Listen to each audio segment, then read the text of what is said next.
अस्सलाम वालेकुम। साक्षी खबर में आपका इस्तकबाल है। आज 26 रबीउल अव्वल है। सुर्खियों से पहले सुनते हैं हदीसी शरीफ।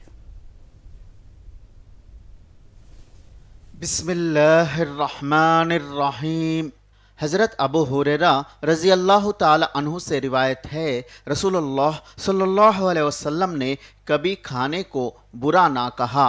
अगर अच्छा लगा खा लिया और अच्छा ना लगा तो छोड़ दिया। और अब तफसील। वज़ीर आला जगन ने सामर लकोटा में इज्तिमाई घर भरौनी तकरीब में शिरकत की। इस मौके पर तामीर शुदा मकानात में इज्तिमाई घर भरौनी का इंतजाम किया गया था। जगन ने इस्तिफादा कुनिंदगान को रेशमी कपड़े तोहफे में दिए। उन्होंने जगनन्ना कॉलोनी में कायम किए गए वायसार के मुजस्सिमे की नकाब कुशाई अंजाम दी। गरीब खवातीन में मकानात तकसीम किए। जगन ने इस्तिफादा कुनिंदगान से बात करके उनके बारे में दरियाफ्त किया।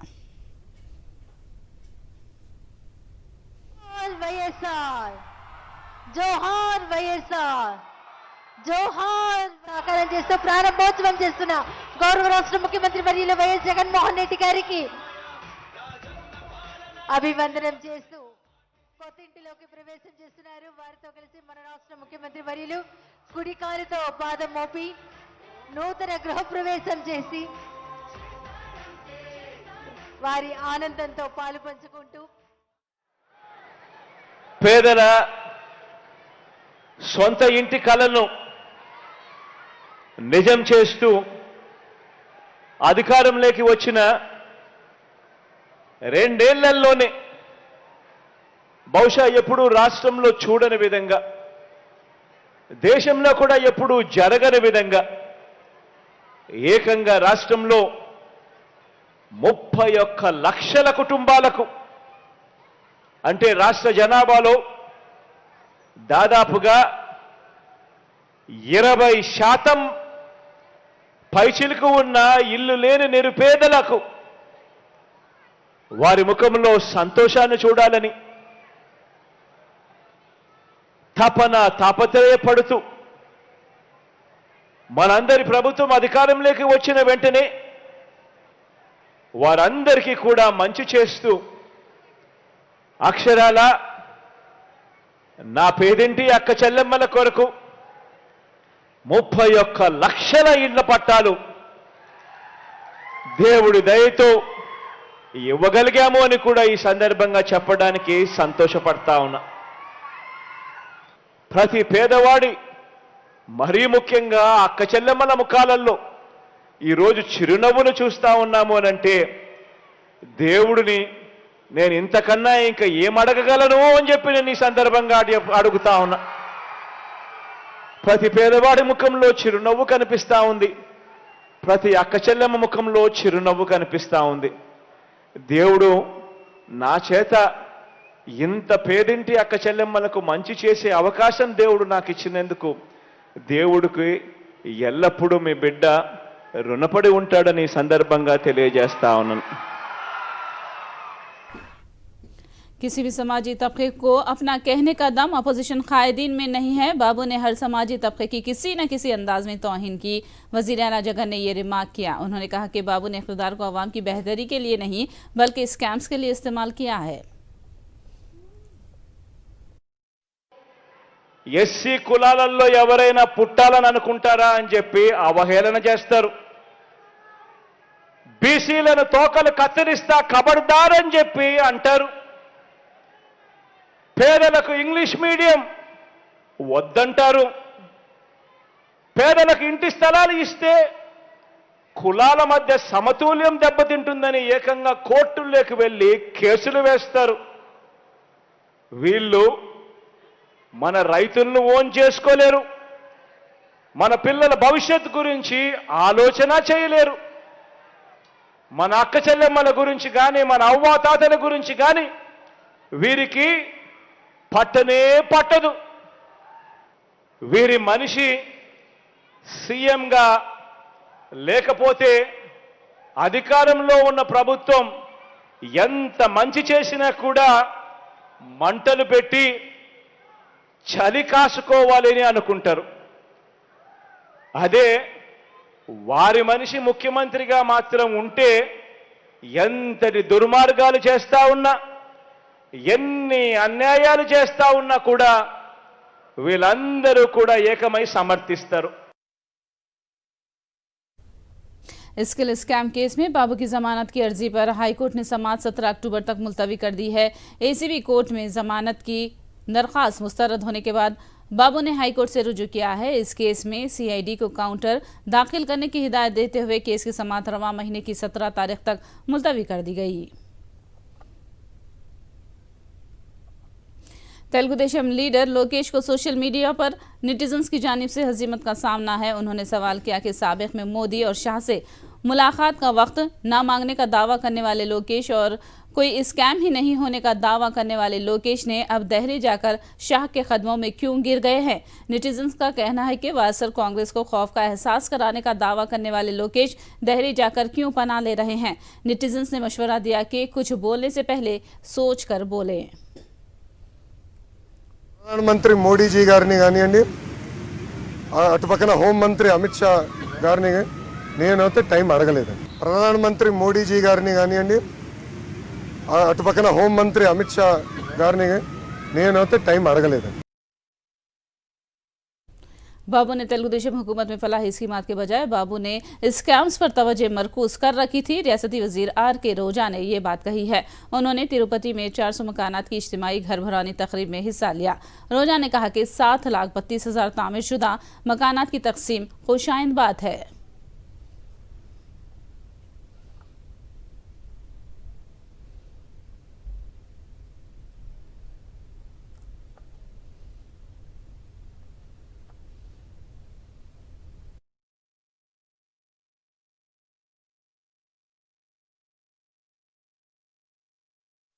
మనం గతంలో ఉన్న సీనియర్ ముఖ్యమంత్రిని చంద్రబాబు నాయుడు గారిని అలాగే ఇప్పుడున్న జగన్ గారిని ఒక్కసారి వారి పరిపాలన విధానాన్ని బేరీజు వేసుకుంటేనే మీకు అర్థమైపోతుంది.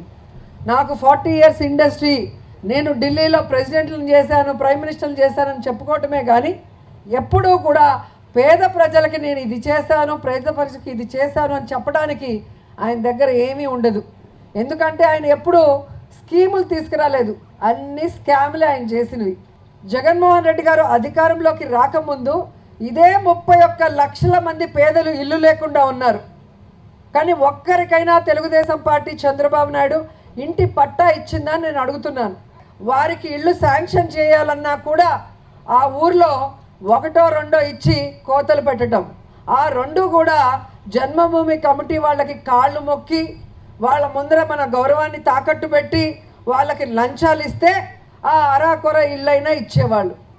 చంద్రబాబు నాయుడు ప్రజల దగ్గర డబ్బులు వసూలు చేసి అనుభవం ఉన్న ముఖ్యమంత్రి 5 ఏళ్లలో కనీసం టిడ్కో వసూలు కట్టలేక, అంటే డబ్బులు వసూలు చేసి కూడా ఇల్లు కట్టకుండా వాటికి మౌలిక సదుపాయాలు ఏవి కూడా శాంక్షన్ చేయకుండా మళ్ళీ సిగ్గు లేకుండా ఈరోజు ఆ టిడ్కో ఇళ్ళ దగ్గర చంద్రబాబు నాయుడుకు సిగ్గు లేదు, వాళ్ళ పార్టీలో మా మీద కంటెస్ట్ చేస్తున్న కరోనా ఫేసులకి సిగ్గు లేదు.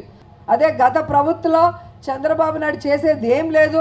ఆ చేసిన 1, 2 ఇళ్ళు కూడా ఏ విధంగా వాళ్ళు కోతలు పెట్టి జన్మభూమి కమిటీలను పెట్టుకొని ఎలా అవినీతితో దోచుకున్నారో కూడా మనం గమనించాలి.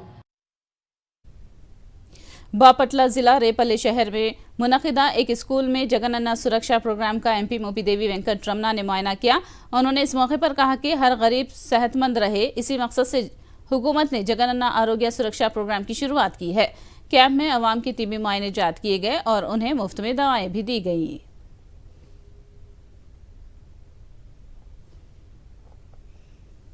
हाईकमान के बुलावे पर बीजेपी सदर किशन रेड्डी दिल्ली रवाना हो गए हैं। बताया जाता है कि उम्मीदवारों की पहली फहरिस्त के बारे में तबादला ख्याल करने के लिए उन्हें दिल्ली तलब किया गया है। 15 या 16 अक्टूबर को बीजेपी अपनी पहली फहरिस्त जारी कर सकती है, जिसमें 38 उम्मीदवारों के नाम शामिल हैं। याद रहे कि बीजेपी ने इंतखाबी मुहिम रियासत में पहले ही से छेड़ रखी है। अब तक मोदी 2 बार और अमित शाह 1 बार तेलंगाना का दौरा कर चुके हैं।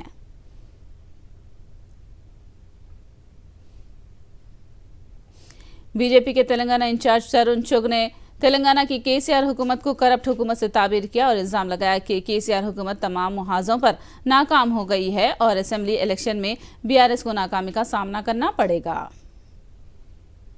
और मोस्ट करप्ट, अगर इस देश में भ्रष्टाचार पर किसी को कोई तगमा मिल सकता है तो वर्ल्ड की सबसे करप्ट सरकार, अहंकारी सरकार, परिवारवादी सरकार, तो उसका तगमा केसीआर की तेलंगाना की सरकार को मिल सकता है। और 20 दिन से, वैसे तो मुख्यमंत्री साहब 9.5 साल ही कहीं नहीं आए, लेकिन 20 दिन से लापता है।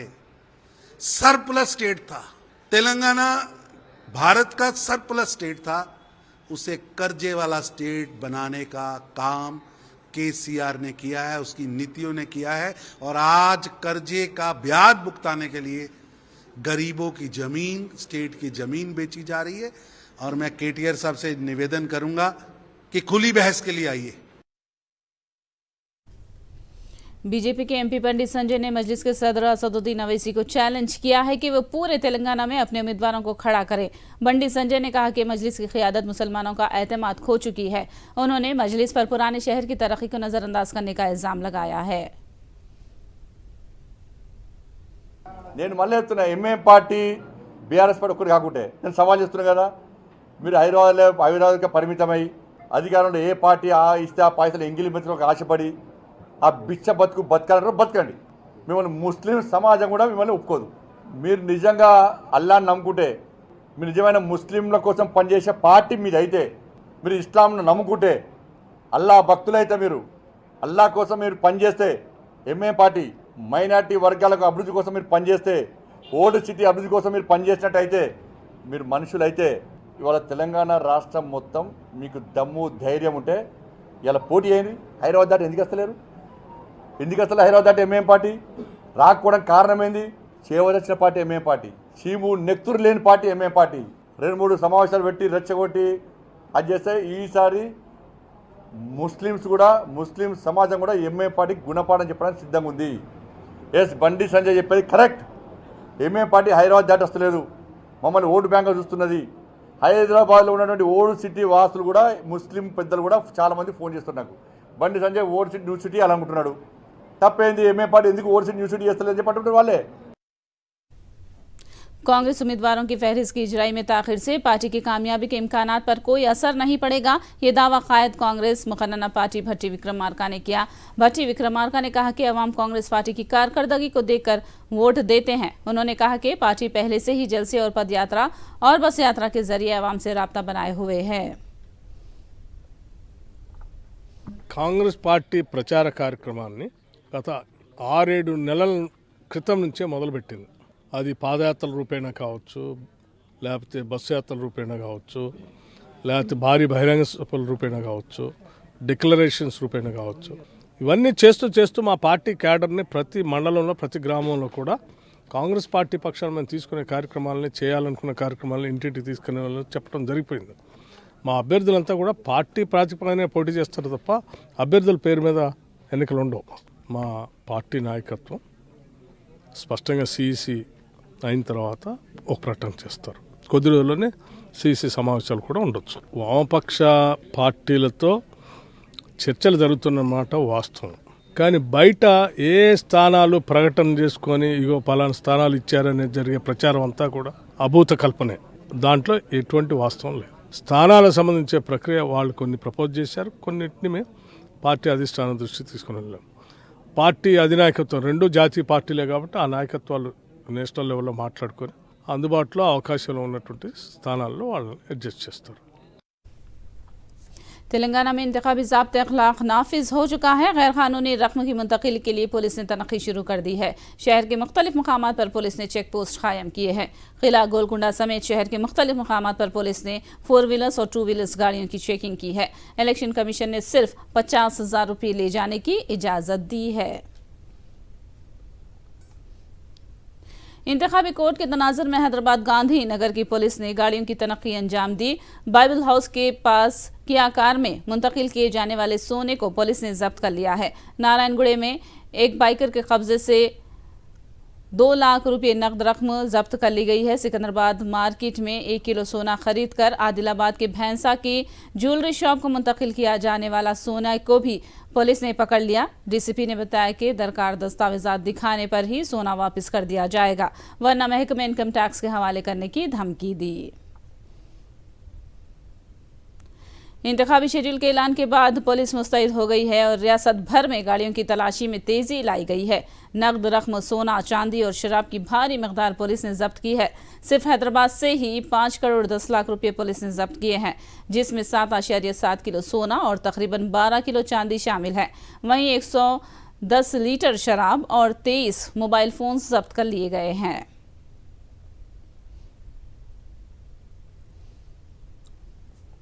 विकाराबाद जिले में इंतखाबी ज़ाब्ते अखलाक के निफाज पर अमल किया जा रहा है। विकाराबाद जिले के तांडूर में पुलिस चेकिंग के दौरान 7 लाख रुपए की रकम को जब्त किया गया। पुलिस ने रकम जब्त करने के बाद उसकी जांच शुरू कर दी है।